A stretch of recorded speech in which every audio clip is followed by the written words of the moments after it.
बिस्मिल्लाहिर्रहमानिर्रहीम। अस्सलाम वालेकुम। मैं हूं गुलफाम चौधरी। फर्स्ट ऑफ ऑल हम बात करेंगे आज पाकिस्तान में कुछ होने वाली अहम तरीन डेवलपमेंट पे। फर्स्ट ऑफ ऑल जिस तरह से आज सेशन कोर्ट में समाअत हुई इस्लामाबाद में गैर शरई निकाह केस के हवाले से, उसमें जिस तरह मैं पहले भी जिक्र करता रहता हूँ कि मुस्लिम लीग नून हमेशा से अखलाकियात से गिरी हुई सियासत करती है, हमेशा से ज़ातियात की सियासत करती है और हमेशा से बड़ों के साथ डील करके एस्टेब्लिशमेंट के पाँव पड़ के इक़्तिदार लेने की ये ख्वाहिशमंद रही है और अब भी वहीं पर इनकी ख्वाहिश जो है वो परवान चढ़ती नजर आ रही है।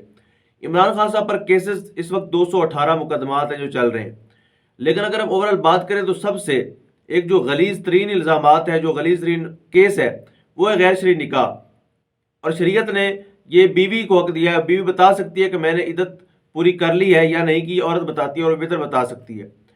इसमें उस केस को इतना ज़्यादा लटकाया जा रहा है और आज जो खबर मनिका के ज़ाती मुलाजिम है मोहम्मद लतीफ़, उनका बयान कलमबंद करवाया गया।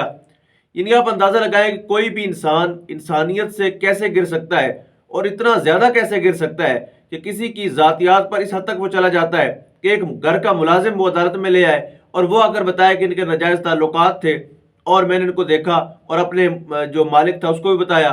और जो इस पर सवाल बनता है वो ये था कि 6 साल तक खबर मनिका को गैरत नहीं आई, 6 साल तक उन्होंने किसी किस्म का कोई रिएक्शन नहीं दिया, 6 साल तक अपनी बीवी के और इमरान खान साहब के ताल्लुकात पर वो खामोश रहे, बल्कि उनकी तारत की गवाहियां देते रहे, उनको पाकीज़ा औरत कहते रहे। उनके बाजी के बयान उठाए खबर मनिका के, वो वाज़ तौर पर कह रहे हैं कि मेरी बीवी शरीयत पर अमल दरामद करने वाली और वो ऐसा नहीं कर सकती और उसने शरई तरीके से इद्दत पूरी करके निकाह किया है। लेकिन आज जब वो 4 माह जेल में रहे, उनका ऐसा सॉफ्टवेयर अपडेट हुआ कि वो इंसानियत और इंसानी इक़्तिदार से भी बहुत नीचे तक गिर गए और इस हद तक इल्ज़ामात लगा रहे हैं। अब मज़ीद अदालत ने 8 दिसंबर तक जो है वो समाअत को मुलतवी किया है और केस काबिल समाअत है या नहीं इसका फैसला भी 8 दिसंबर को होगा। लेकिन सवाल ये पैदा होता है कि एक मुलाजिम को लैंड क्रूजर पर लाने वाले लोग कौन हैं, उनसे ऐसे स्क्रिप्ट पढ़वाने वाले कौन हैं और गवाह ने ऐसा क्या बयान दे दिया था कि उसको जाते हुए मुंह छुपा कर जाना पड़ा।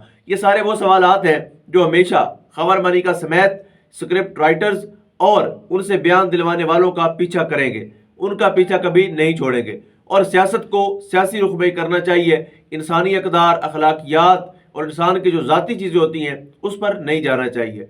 कुछ चीज़ों की अल्लाह पाक ने आपको इजाज़त नहीं दे रखी, वो लिमिट क्रॉस नहीं करनी चाहिए। और अगर अल्लाह पाक ने इंसानों के पर्दे रखे हैं तो उस पर मजीद पर्दे डालने चाहिए।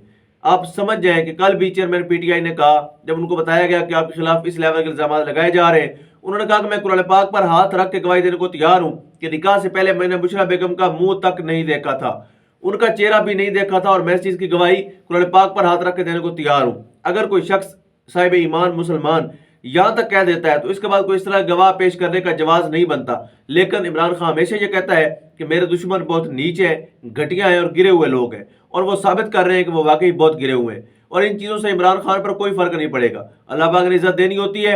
इमरान खान का दिन ब दिन जो है वो मोरल हाई हो रहा है, दिन ब दिन उनकी पॉपुलैरिटी बढ़ रही है और लोगों के दिलों में घर कर रहा है। आप जितनी हरकतें करेंगे उतनी ज़्यादा आपके नुकसान में जाएगी। अब भी मान लीजिए, अब भी सोच लीजिए, अब भी मुट्ठी खोल दीजिए जिस मुट्ठी में मुल्क बंद है, बस मुट्ठी खोल दे, लड़ाई खत्म हो जाएगी। इस मुल्क की बेहतरी की तरफ कदम बढ़ाएं, इमरान खान साहब की ज़ातियात से निकल कर मुल्क के लिए सोचें। ये मशवरा है ताकतवर लोगों को भी, पीएमएलएन को भी और तमाम पॉलिटिकल पार्टीज को, तमाम दर इदारों को। साथ ही बात करेंगे साबिक चेयरमैन पाकिस्तान तहरीक इंसाफ इमरान खान साहब के हवाले से। उनका केस चीफ इलेक्शन कमीशन के पास जो है वो समाअत के लिए मुकर्रर है। Chief election commission Sikandar Sultan Raja समेत 5 रुकनी बेंच ने उस केस की समाअत की और उनको पार्टी को रखने के हवाले से और पार्टी को खत्म करने के हवाले से केस की समाअत थी। उनके वकील शुएब शाहीन का कहना था कि अब चूंकि इलेक्शन भी हो चुके, नया चेयरमैन भी आ चुका है, तो अब इस पिटीशन का कोई कानूनी जवाब नहीं बनता, इसको आप खारिज कर दें। और साथ ही उन्होंने ये भी कहा कि अगर अकबर एस बाबर जो 13 साल पहले पाकिस्तान तहरीक इंसाफ से निकाले जा चुके हैं, उन्होंने जिस तरह से पिटीशन दायर की, उन्होंने कहा जी मुझे इंट्रा पार्टी इलेक्शन पर जो है वो यकीन नहीं है और मैं इसको चैलेंज करना चाहता हूं, तो इलेक्शन कमीशन में वो दरखास्त दायर है। शुएब शाहीन साहब ने कहा कि आप उनके साथ इसको अटैच करें, उसके साथ इसकी समाअत कर लें। और साथ ही खालिद महमूद जो पिटीशनर हैं, उन्होंने ये भी कहा चीफ इलेक्शन कमिश्नर से कि आप हमें लिख के दे दें कि साबिक वज़ीर आज़म सजा याफ्ता है, वो कोई ओहदा नहीं रख सकते। जिस पर चीफ इलेक्शन कमिश्नर का कहना था कि देखें ऑलरेडी वो इलेक्शन नहीं लड़े, उन्होंने इंट्रा पार्टी इलेक्शन में हिस्सा ही नहीं लिया, तो मैं लिखकर कैसे दे दूं। अब सवाल ये पैदा होता है कि क्या -1 फार्मूला कामयाब हो गया, क्या -इमरान फार्मूला कामयाब हो गया? हरगिज नहीं हुआ। جو مقاصد حاصل کرنا چاہ رہے تھے وہ نہیں ہو رہے اور وہ نہیں ہوں گے، کیونکہ پاکستانی عوام، پاکستان کے جو لوگ ہیں، جنہوں نے ووٹرز ہیں، وہ اس موڈ میں بالکل بھی نہیں ہے۔ -1 قبول نہیں کیا جائے گا۔ اور ویسے بھی آج کل تمام تر عدالتوں میں جو کیسز ہیں وہ چیئرمین پی ٹی آئی کے ہی چل رہے ہیں۔ جس عدالت کا رخ کریں، اسلام آباد ہائی کورٹ کا کریں، سپریم کورٹ کا کریں یا سیشن کورٹ کا کریں، ہر طرف کیسز جو ہیں وہ عمران خان صاحب کے حوالے سے چل رہے ہیں۔ ابھی جو سائفر کیس ہے اس میں بھی 12 دسمبر کو فرض جرم عائد کی جائے گی۔ پچھلی ہیئرنگ جو ہوئی تھی، جس کا احوال میں نے پچھلے ویڈیو میں بیان کر دیا، اس میں بھی یہ بات واضح کی گئی کہ 12 دسمبر کو فرض جرم عائد کر دی جائے گی چیئرمین پی ٹی آئی اور شاہ محمود قریشی صاحب پر۔ سوچنا یہ ہے کہ اس کیس میں حقائق کتنے ہیں، اس کیس میں حقیقت کیا ہے، اس کیس کی بنیاد کیا ہے۔ سائفر کیس سرے سے ایک بوگس مقدمہ ہے، لیکن اس کے اوپر اتنا زیادہ وقت برباد کرنا اسی طرح سے ہی ہے جس طرح پاناما پیپرز اور دیگر کیسز میں ریاست کا خرچہ 1 ارب روپے آیا اور اس 1 ارب کے خرچے میں ریکور کیا ہوا ہے 0/000۔ نواز شریف کو بری کر دیا گیا اور سرکاری جو پیسہ تھا، خزانہ تھا، اس میں سے 1 ارب روپے بجٹ خرچہ آ گیا۔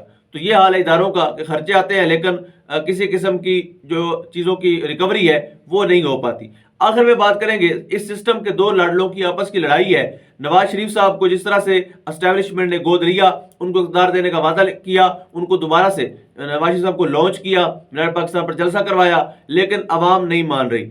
اب میں آپ کو بڑی خبر دینے جا رہا ہوں، یہ کہ اسٹیبلشمنٹ کی طرف سے نواز شریف صاحب کو بتا دیا گیا ہے کہ آپ کو وزیر اعظم پاکستان بنانا ہمارے لیے مشکل نہیں، ناممکن ہو گیا ہے، کیونکہ عوام کا کچھ اگر 20% بھی موڈ ہوتا آپ کے ساتھ کھڑے ہونے کا تو ہم اس چیز کی امپلیمنٹیشن کروا سکتے تھے، لیکن عوام کا بالکل موڈ نہیں ہے۔ عوام آپ کو بالکل ایکسیپٹ کرنے کو تیار نہیں ہے۔ عوام کا موڈ جو ہے جسٹ عمران خان کے ساتھ ہے، اور عمران خان کے لیے یہ عوام آپ کو فکر مند نظر آئے گی۔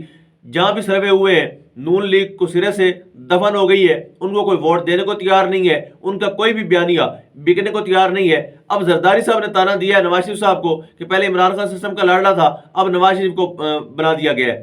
زرداری صاحب، آپ سے سوال یہ ہے کہ جب پی ڈی ایم کے ساتھ اسٹیبلشمنٹ کی ڈیل ہو رہی تھی، جب عمران خان کی چلتی حکومت کو چلتا کرنے کی باتیں ہو رہی تھیں، جب آپ کو سندھ ہاؤس میں منڈی لگانے کا ٹارگٹ دیا گیا تھا، جب آپ کو اربوں روپے کے بجٹ دیے گئے تھے، تو سوال یہ پیدا ہوتا ہے کیا آپ نے جمہوریت کی لاج رکھی؟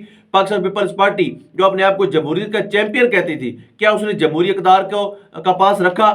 اگر انہوں نے اس وقت اسٹیبلشمنٹ سے پیسے لے کر ڈیل کر کے عمران خان کی چلتی حکومت کو چلتا کرنے کے لیے اپنا رول پلے کیا ہے، تو آپ ہرگز یہ نہیں کہہ سکتے کہ کوئی بھی لاڈلا کون لاڈلا ہے اور کون نہیں ہے۔ یہ تانا کم از کم زرداری صاحب آپ کا دینا نہیں بنتا، کیونکہ اسی سسٹم کے آپ پالے ہوئے ہیں، اسی سسٹم کے آپ بینیفیشری ہیں، اور اسی سسٹم کے نواز شریف صاحب بھی بینیفیشری ہیں۔ بیسیکلی یہ جو نظام ہے یہ آپ کو اور نواز شریف صاحب جیسے لوگوں کو سپورٹ کرتا ہے، ان کو سوٹ کرتا ہے، اس لیے آپ اس سسٹم کے خلاف بھی نہیں جا سکتے، نواز شریف صاحب کے خلاف بھی نہیں بول سکتے، کیونکہ آپ کا اپنا دامن بھی صاف نہیں ہے۔